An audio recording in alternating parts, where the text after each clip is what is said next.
Hey gang, what's going on? James here and welcome back to the show. So we're a little over a week from the release of Captain Marvel, the next Marvel movie to come out before the big one, Avengers Endgame. And even though it's only about a week and a half out, we just now got confirmation that Jude Law's character is actually going to be Yon-Rogg, who, if anybody who knows or if anybody who doesn't know, he is actually a villain to Captain Marvel. And I was always kind of wondering like how this was going to work, because in the Guardians of the Galaxy movies, the Kree were the bad guys, and in this movie it looks like they're the good guys. So I wonder if it's going to be like the good guys, or the team of good guys ends up becoming the bad guys, and Captain Marvel is kind of like the rogue soldier who kind of turns good. But anyway, that's not the point of this video. On the topic of villains, though, the theories for Avengers Endgame just keep coming and coming and coming. And we're getting more and more rumors suggesting that Thanos isn't going to be the villain. It's going to be this different villain who the Avengers are going to have to face. And then there's theories about that Thanos will team up with the Avengers. There's theories that the Avengers will team up with this other villain to take on Thanos. You know, it just keeps going on, and no one really knows who this is supposed to be. A lot of people think it's going to be the Skrulls from Captain Marvel. Some people think it's going to be Galactus. There's rumors that it's going to be Annihilus, which I honestly don't know too much about that one, so I don't really know how that'll work. There's also kind of talks that with the Fantastic Four kind of, gaining some momentum in the Marvel Cinematic Universe, that Doctor Doom may show up. It kind of is really spiraling out of control. But it got me thinking, and to kind of gear up for Captain Marvel and the Avengers coming out, I thought I would give you guys my top 5 favorite villains in the Marvel Cinematic Universe. So let's go ahead and get it started. Coming in at number 5, this is kind of like a blanket... trying to think of the best way to phrase this. It's kind of broad, because number 5 is really Ironman 2, the movie. Now, I'm not singling out any villain particular in that movie, because the more and more I thought about it, really the villain of that movie is kind of Tony Stark, because he's on this self-destructing path. But the way I look at it, the way I look at Iron Man 2 is Tony Stark is going up against his past, his present, and his future.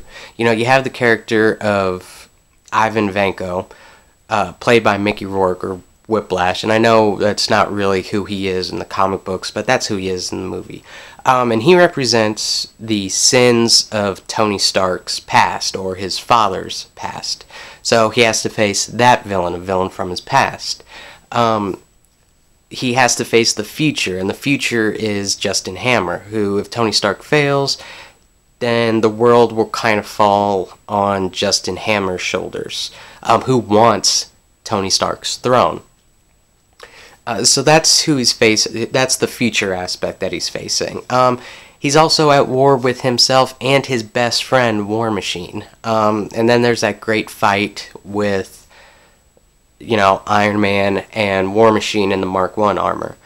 So Iron Man 2, it isn't just one villain, but it's the whole movie, because to me, Iron Man 2 is really where Tony Stark really kind of started coming into his own.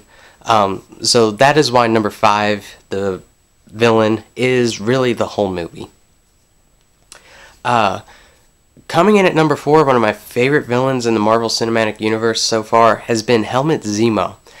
And I really liked him because, first off, he doesn't have like a cheesy costume or anything like that. He's pretty much in street clothes throughout the whole movie.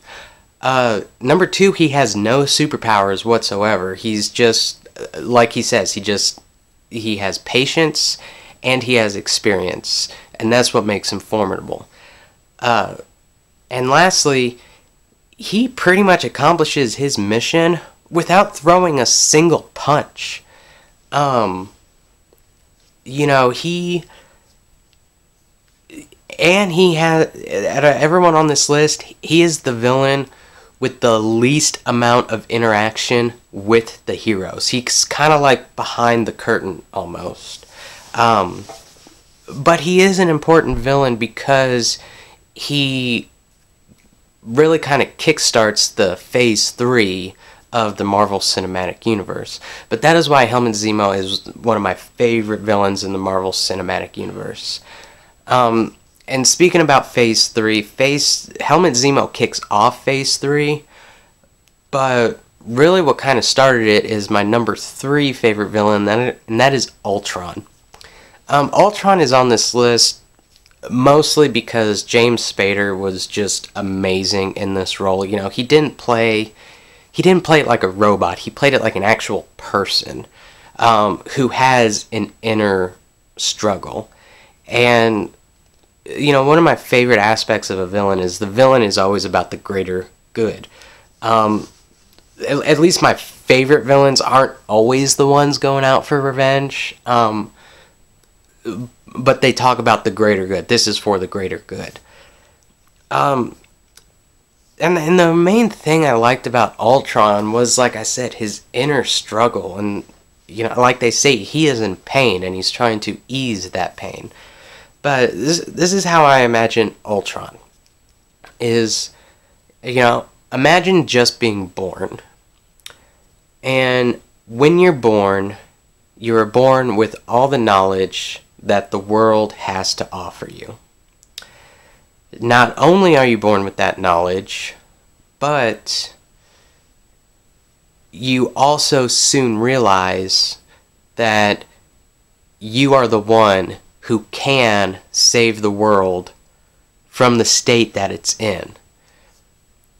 You know, if you were that person, you would follow in Ultron's footsteps.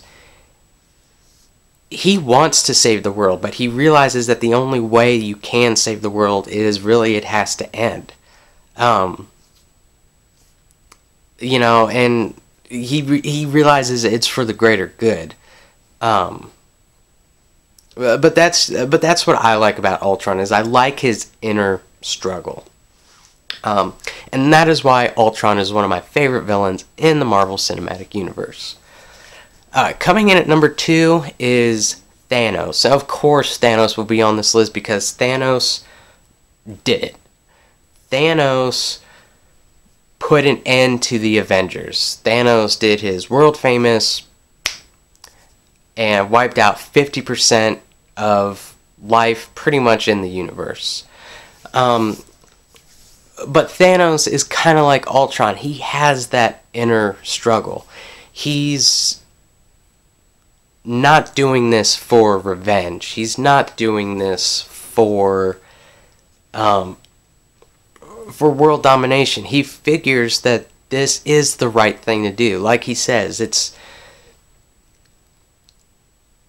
dispassionate. It's without prejudice. It's random. It's fair. It's the only way not only the human race, but all life in the galaxy can survive. And he also has heart. He realizes what he has to do and the sacrifices he has to make. When he throws Gamora over that cliff and he turns around and she says tears, you feel the pain inside of him. You know that it is killing him having to do this. And there's just so many levels to Thanos that make him great. But that is why Thanos is one of my favorite villains in the Marvel Cinematic Universe. And coming in at number 1 is Michael B. Jordan. Really, that's what I was going to call him. The number 1 villain is Michael B. Jordan. No, the number 1 villain is Eric Killmonger from Black Panther. he is hands down the greatest villain in the 10 plus years of this whole Marvel ride that we've all been on.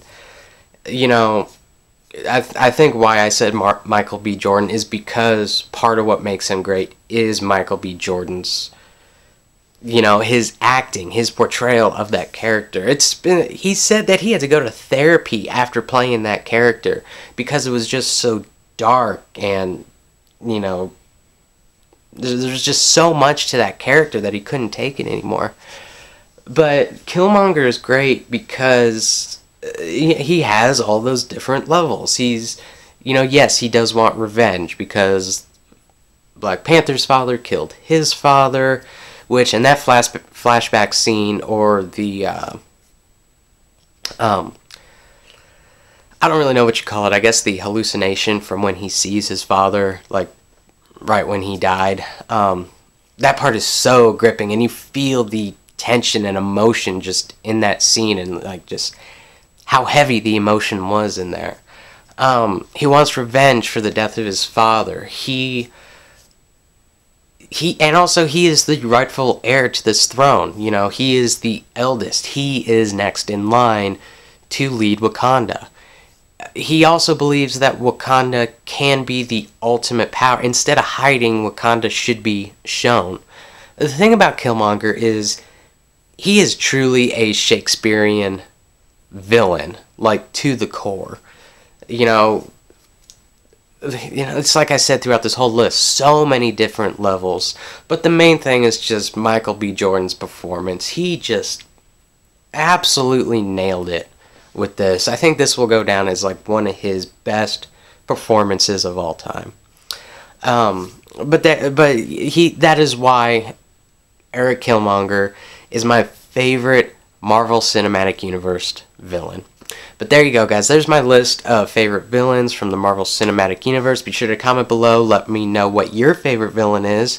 As always, be sure to follow me on Twitter at James Walker Show, and I will see you guys next time.